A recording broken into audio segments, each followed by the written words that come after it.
வரஹ்மத்துல்லாஹி வ பரகாத்துஹு.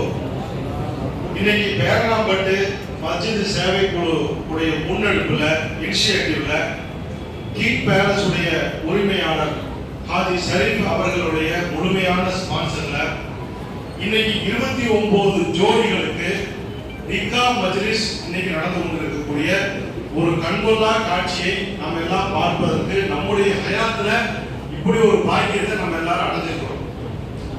ஃபர்ஸ்ட் விஷயம் மஸ்ஜித் சேவை குழு அப்படிங்கிறது மஸ்ஜிதை மையமாக வைத்து மக்கள் பணியாற்றுதல். மஸ்ஜித் சேவை குழு is nothing but doing social service through masjid. மஸ்ஜித் மூலமா தான் எல்லா சேவைகளும் செய்யணும். இதை யார் ஆரம்பிச்சாங்க? மஸ்ஜித் மூலமா சேவை குழு செய்யணும்னு ஆரம்பிச்சது யாரு? அதனுடைய ஃபவுண்டர் யாரு அப்படின்னா சந்தேகமே இல்லை, பெருமானார் நபிகள் நாயகம் ஸல்லல்லாஹு அலைஹி வஸல்லம் அவர்கள் மட்டும்தான். யாரும் இதுக்கு ஃபவுண்டர் கிடையாது. எம்எஸ்கே ஏன் நபி ஸல்லல்லாஹு அலைஹி வஸல்லம் தான் முதல் முறையாக மஸ்ஜிதில் வச்சு உணவை கொடுத்தவர்கள், உதவி செய்தவர்கள், ஆடை கொடுத்தவர்கள். அதை அவங்க ஆரம்பிச்சு வந்தது மஸ்ஜித் நபவில. அதே காட்சியை we would like to bring again in each and every masjid அப்படிங்கிறது தான் நம்முடைய அஜெண்டா, நம்முடைய பர்பஸ். ஆனா அந்த மஸ்ஜித் சேவை குழு இப்ப டெம்பரரியா எந்த ஊருக்கு போனீங்கனாலும் 1100 இடங்கள்ல ஆபரேட் ஆயிட்டு இருக்கு. சவுத் இந்தியால, நார்த் இந்தியால எல்லா பக்கம் இருக்கு. எங்க போய் கேட்டாலும் இப்ப போய் கேட்டீங்கன்னா இந்த மஸ்ஜித் சேவை குழு உங்க ஊர்ல ஆரம்பிச்சாங்க, அது எந்த ஊர்ல இருந்து வந்தாங்க அப்படின்னு கேட்டீங்கன்னா எல்லா ஊருக்காரங்களும் ஈரோடுன்னு சொல்லுவாங்க. ஆனால் பேரணாம்பட்டு மஸ்ஜித் சேவை குழு அப்படி சொல்ல மாட்டாங்க.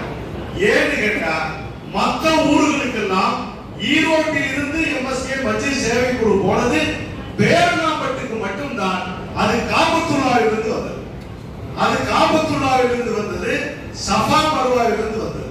ஏன்னா நம்ம சவுதி ராஜ்யாரு அங்க உம்ரா போன போது இந்த மஸ்ஜித் சேவை குழுவுடைய செய்திகளை எல்லாம் கேள்விப்பட்டு உள்வாங்கி நேரா நம்ம பாபாஜான் அப்துல் வஹாப் சாப் அவங்கள்ட்ட சொல்றாங்க. சொன்ன உடனே அவங்க என்னப்பா அது நல்லதா இருக்குது, கூப்பிடு கேட்போம். என்னை கூப்பிட்டாங்க, உட்கார வச்சாங்க, கேட்டாங்க. அவங்கள்ட்ட பேசுறதுக்கு அப்புறம் சொல்றேன், உண்மையிலேயே நான் சொல்றது 100க்கு 100 சரியா இருக்கும், நீங்களும் ஒத்துக்குவீங்க. ஒரு உண்மையான இந்த சமூகத்தின் ஒரு தலைவரை இந்த தமிழ்நாட்டில் நீங்க பார்க்கணும்னா அது அப்துல் வஹாப் சாப் தான். ஏன் அப்படின்னா முதல் முறையா நான் இது மாதிரி பல ஊருக்கு பல கிராமத்துக்கு போயிருக்கிறேன். இந்த எம்எஸ்கே பத்தி மணிக்கணக்கா உட்கார்ந்து கேட்பாங்க. எல்லாம் கேட்டுட்டு சொல்ற விஷயம் என்ன, நாங்க யோசனை பண்ணி சொல்றோம் அப்படிங்குவாங்க. அடுத்த மாசம் வாங்கன்னுவாங்க. ஆனா பாபாஜான் அப்படி சொல்லல. எல்லா முத்தவளையும் உட்கார சொன்னாரு, நல்லா கேட்டாரு. கேட்டுட்டு அவர் சொன்ன ஒரே ஒரு வார்த்தை, நல்லது தானே, நல்லதுதானே சொல்றாரு, எல்லாரும் செய்யலாமான்னு கேட்டாரு. அந்த ஒரு வார்த்தை தான் இன்று இந்த அளவுக்கு, அந்த ஒரு வார்த்தை போட்ட விதை தான் இன்று மரமாக ஆகியிருக்கிறது. அல்லாஹ் தஆலா அவர்களுக்கு நீண்ட ஆயுளையும் உடல் ஆரோக்கியத்தையும், இது போல சமூகத்தின் மீது அக்கறை உள்ள தலைவரும், சமூகமே பிரியமாக இருக்கக்கூடிய ஒரு தலைவரும் எங்களுக்கு ஒவ்வொரு ஊருக்கும் கிடைக்க வேண்டும் என்று எல்லாம் வல்ல அல்லாஹ்வை துஆ செய்கிறேன். ஆமீன் சொல்லுங்க. கண்ணியத்துக்குரியவர்களே, அடுத்தது நம்ம ஷரீஃப் ஹாஜியார் வந்த உடனே கேட்டேன், ஹாஜியார் உங்களுக்கு எத்தனை குழந்தைங்க அப்படின்னு. 2 பையன் 1 பொண்ணுன்னாரு. தப்பா சொல்லிட்டீங்க ஹாஜியார், கணக்கு தப்பு. இன்னையிலிருந்து இந்த 29 பிள்ளைகளும் உங்க பிள்ளைங்க. இன்னைக்கு நீங்க ஒரு புள்ளியா, அது ஒரு புள்ள கவுண்ட் வச்சுக்கங்க. 29 ஒண்ணா சேர்த்து 30 பிள்ளைங்க கணக்கு வச்சுக்கங்க. நீங்க 30 பிள்ளைகளை பெருமானார் நபிகள் நாயகம் ஸல்லல்லாஹு அலைஹி வஸல்லம் சொன்னாங்க, நீங்கள் 2 பெண் குழந்தைகளை பெற்றெடுத்து நல்ல முறையில் வளர்த்தி, ஒழுக்கத்தோடு வளர்த்தி திருமணம் செய்து கொடுத்தால் சொர்க்கத்தில் நீங்கள் என்னோடு இப்படி இருப்பீங்க. யாருக்கு யாருக்கு இந்த சுப செய்தி? பசங்களை பத்தி அல்ல, பிள்ளைகளை பத்தி, பெண் பிள்ளைகளை பத்தி வளர்த்து ஆளாக்கி எப்ப திருமணம் செஞ்சு கொடுத்தாங்க.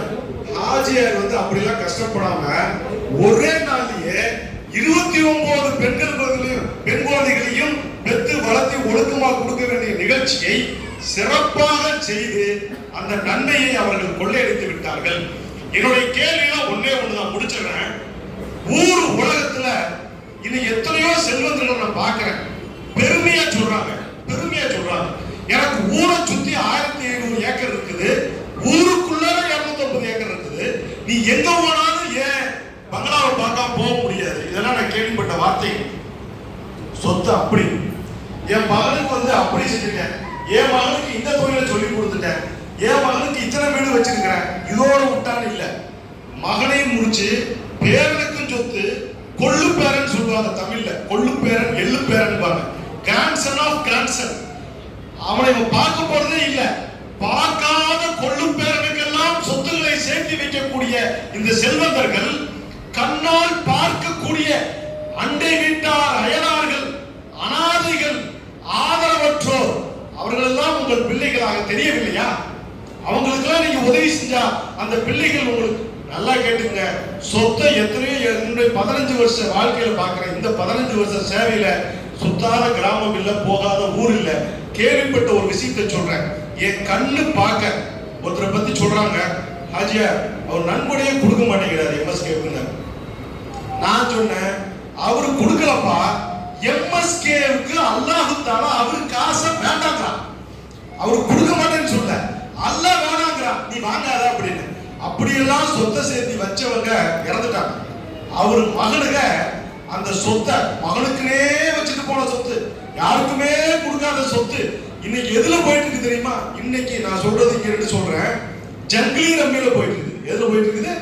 ஜங்கிலி ரம்மியில போயிட்டு இருக்குது. அவர்களே, வாழுகிற காலத்தில் நமக்கு அல்லாஹ் செல்வத்தை கொடுத்தால் அதை அல்லாஹ் அருள் என்கிறான். செல்வத்தை ஒரு இடத்துல குர்ஆன்ல சொல்லும் போது, நீங்கள் ஜும்மா தொழுகை நிறைவேற்றி விட்டால் அல்லாஹ்வுடைய அருளை தேடி செல்லுங்கள். செல்வம் என்பது அருள், பணம் என்பது அருள். அது எப்ப அடுத்தவனுக்கு கொடுத்தா தான் அது அருள், இல்லை என்றால் அது ஒரு இருள். ஊரெல்லாம் சொத்து இருந்தாலும் உன் கபரு எங்க இருக்குன்னு உன்னால சொல்ல முடியுமா? உசுரோடு இருக்கும் போது. மௌத்தா போனதுக்கு அப்புறம் கியாமத் நாள் வரைக்கும் எத்தனை ஆயிரம் வருஷம் அந்த கபர்ல கிடக்க போறோம்னு தெரியல. ஆனா அந்த இடம் எங்கேயும் நமக்கு தெரியல. ஆனா ஊரெல்லாம் சொத்து சொத்துன்னு சொல்வதை விட அந்த சொத்துக்களை, அதாவது இப்ப தமிழ்ல திருவள்ளுவர் சொல்லுவாரு, செல்வத்தின் பயனே ஈதல், பணத்துடைய நோக்கமே கொடுக்கிறதா. பணம்னு ஒண்ணு இருந்தா அதை அடுத்தவனுக்கு கொடுக்கிறதா. அந்த அடிப்படையில இன்னைக்கு ஹாஜியார் அவங்க, ஷரீஃப் ஹாஜியார் அவங்க 29 பெண் பிள்ளைகளை தேர்வு செய்து, சொல்ல போனா தேர்வு செய்து சரியான ஜோடியை அமைத்து கண்ணியமாக இந்த கல்யாணம் நடத்துறாங்க. இந்த திருமணத்துக்கு நாங்கள் வைத்திருக்கிற பெயர், நபி ஸல்லல்லாஹு அலைஹி வஸல்லம் வச்ச பெயர் என்ன தெரியுங்களா? இந்த திருமணத்துக்கு எல்லாரும் நல்லா சொல்லுங்க, திருப்பி சொல்லுங்க எல்லாரும். யாரு கேட்டாலும் என்ன திருமணத்துல போய் கலந்துக்கிட்டீங்கன்னு சொன்னா, இங்க வந்திருக்கக்கூடிய அத்தனை பேருமே இன்னைக்கு சொல்ல வேண்டிய வார்த்தை, நாங்கள் பரக்கத்தான திருமணத்தில் கலந்து கொண்டோம். சொல்லுங்க, பரக்கத்தான திருமணம். சொன்னது யாரு? சொன்னது யாரு? நபி ஸல்லல்லாஹு அலைஹி வஸல்லம். ஆதாரமான ஹதீஸ்.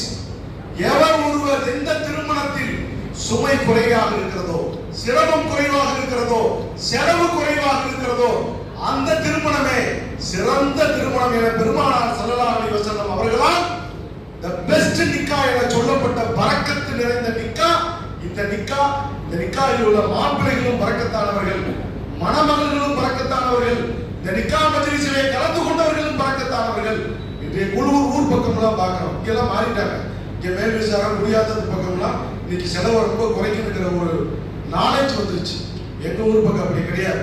இதே ஒரு ஜோடிக்கு கல்யாணம் பண்றதுக்கு, ஒரு ஜோடிக்கு கல்யாணம் பண்றதுக்கு குறைஞ்சது 40 லட்சம், 1 கோடி, 1.5 கோடி போட்டி போட்டு சவால்களே.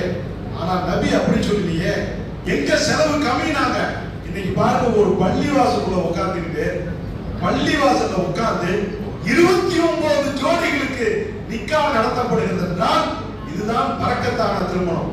நான் ஒரே ஒரு அன்பான வேண்டுகோள் வைக்கிறேன். அடுத்த முறை, நான் இதுக்கு முன்னாடி வந்தப்ப ஒரு 8 கல்யாணம் நடந்துச்சு, இன்னைக்கு 29 கல்யாணம் நடக்குது.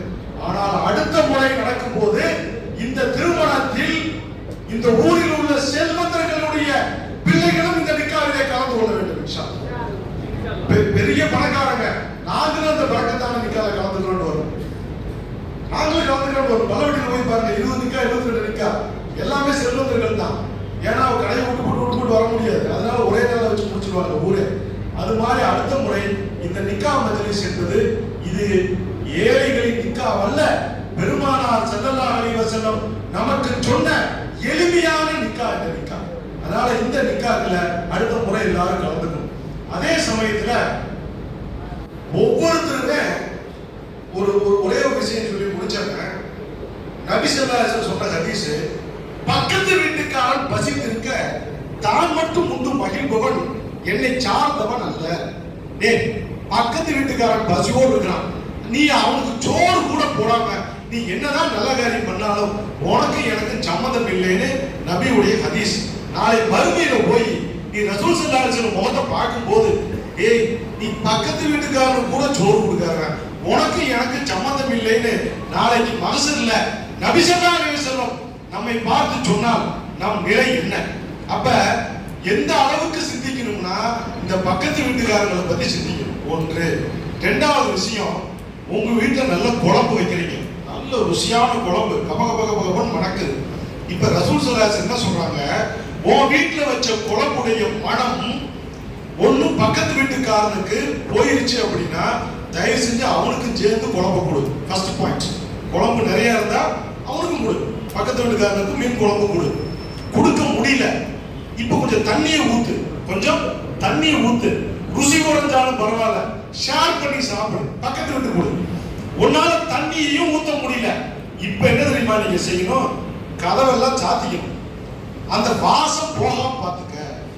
ஏன் இதை சொன்னார்கள்? நீ உன் வீட்டில் இன்னைக்கு மீன் குழம்பு வச்சிருக்கிற, மட்டன் குழம்பு குருமா வச்சிருக்கிற, பக்கத்து வீட்டுல ஆதரவற்றோர் இருப்பார்கள், அனாதைகள் இருப்பார்கள், ஏழைகள் இருப்பார்கள், அதை வாங்க இயலாத குழந்தைகள் இருப்பார்கள். அவர்களுக்கு அந்த மனம் வீசும் பொழுது அவர்கள் மனம் பாடுமே, அவர்கள் ஏங்குவார்களே, அந்த ஏக்கம் இருக்கக்கூடாது அல்லவா? அதற்காக கொடுங்க. நாங்க இப்ப நான் கேட்கிற கேள்வி என்னன்னா, ஒரு உணவுக்கே ஏங்குகிற ஏழைகள் நம்முடைய வீட்டுல கோடிக்கணக்கா செலவு செஞ்சு ஜாம் நிக்கா நடக்கும் போது நம்முடைய தெருவுல ஒரே வீட்டுல 23 வயசு 24 வயசு 25 வயசு ஆகியும் கல்யாணமாக முடியலையே, காசு இல்லையே, டவுரி கேட்கிறாங்களே, நான் என்ன செய்வேன் என்று கதறிக்கு கொண்டிருக்கிற ஒரு பெண்மணி, அதனோடு படித்த பெண்மணி கணவனோடு ஜோடி போட்டு தெருவிலே நடக்கிறது. ஒரு ஏழை பெண்மணி அதை ஜன்னலிலே பார்த்து ஏங்குகிறது. அந்த ஏக்கத்துக்கு விடை சொல்லாமல் நாளை எப்படி பெருமானாரை போய் நாம் சந்திக்க போகிறோம்? எப்படி பெருமானார் ஸல்லல்லாஹு அலைஹி வஸல்லம் அவர்களை நாம் சந்திக்க போகிறோம்? கண்ணியத்துக்குரியவர்களே, ஹாஜி சாப் அவர்கள் எடுத்த இந்த முயற்சி, மஸ்ஜித் சேவை குழு துணை நின்று, இது முஸ்லிம்கள் மட்டுமல்ல முஸ்லிம் அல்லாதவர்களில் கூட சென்றடைய வேண்டும். தேசிய அளவில் இது போன்ற நிக்காக்கள் நடைபெற வேண்டும். வயதான பெண்மணிகள், இன்னைக்கு காசு இருக்கிறவன், கோடிக்கணக்கா பணம் வச்சிருக்கிறவனுக்கு பொண்ணுக்கு வயசு 22ன்னா அவனுக்கு வயிற்றுல கலக்குது, 23 ஆயிடுச்சுன்னா கலங்குது, 24 ஆச்சுன்னா கதறா துடிக்கிறான் மாப்பிள்ளைன்னு. காசே இல்லாதவன் நிலைமை என்ன நினைச்சு பாருங்க. அதனால இந்த முயற்சி மிகப்பெரிய முயற்சி. அல்லாஹ் தஆலா இந்த முயற்சிக்கு நாம் எல்லோரும் உறுதுணையாக இருந்து அடுத்தடுத்த வருகிற ஆண்டுகளில் இந்த நிக்காக்கள் அதிக அளவில் கூடிக்கொண்டே போக வேண்டும். அனைத்து சமுதாயத்தை சார்ந்தவர்களுக்கும் நடத்தப்பட வேண்டும். ஏன் அப்படி சொன்னா, எண்ணம் போல் தான் வாழ்வு. எண்ணத்தை பெருசா வைக்கணும். எதுவுமே கொஞ்சமா என்ன, உலகத்திலேயே கஞ்சல்லே பெரிய கஞ்சம் யாருன்னா நியத்திலேயே கஞ்சம். நியத்துல எதுக்கு கஞ்சம்? நல்லபடியா செய்யணும். இன்ஷா அல்லாஹ் அதிகமாக செய்யணும். தனவந்தர்கள் வேற ஒண்ணும் செய்ய வேண்டாங்க. உங்க பிள்ளைக்கு நல்லா கல்யாணம் முடிக்கிறீங்க, நல்லா மெட்ராஸ்ல பெரிய ரிசப்ஷன் எல்லாம் வைக்கிறீங்க, கல்யாணம் சிம்பிளா வச்சாலும் ரிசப்ஷன் பெருசா வைக்கிறீங்க. அப்போ ஒரே ஒரு முடிவு உட்கார்ந்து எல்லாம் பேசும்போது, நிக்கா டேட் முடிவு பண்ணும் போது, தாங்க மாப்பிள்ளை சார்பா ஒரு அமௌண்ட் கொடுங்க, பொண்ணு சார்பா நாங்க ஒரு அமௌண்ட் கொடுக்குறோம், ரெண்டு அமௌண்ட்டையும் சேர்த்து ஷரீஃப் ராஜியார் கையிலையோ இல்ல பாபாஜான் கையிலையோ கொடுத்துருவோம். அடுத்த நிக்கால இன்ஷா அல்லாஹ் அவங்க ஒரு ஜோடிக்கு பண்ணி வைக்கிட்டோம். அந்த ஜோடியுடைய துவால நம்ம குழந்தைங்க நல்லா இருக்கணும் அப்படின்னு ஒவ்வொரு செல்வந்தர்களும் முடிவு செய்தால் இன்ஷா அல்லாஹ் உங்களுடைய வாழ்வும் நல்லா இருக்கும், ஏழைகளின் வாழ்வும் நல்லா இருக்கும் என்று கூறி வாழ்த்தி விடைபெறுகிறேன். வாழ்வு தாவானா அல்ஹம்துலில்லாஹி ரப்பில் ஆலமீன்.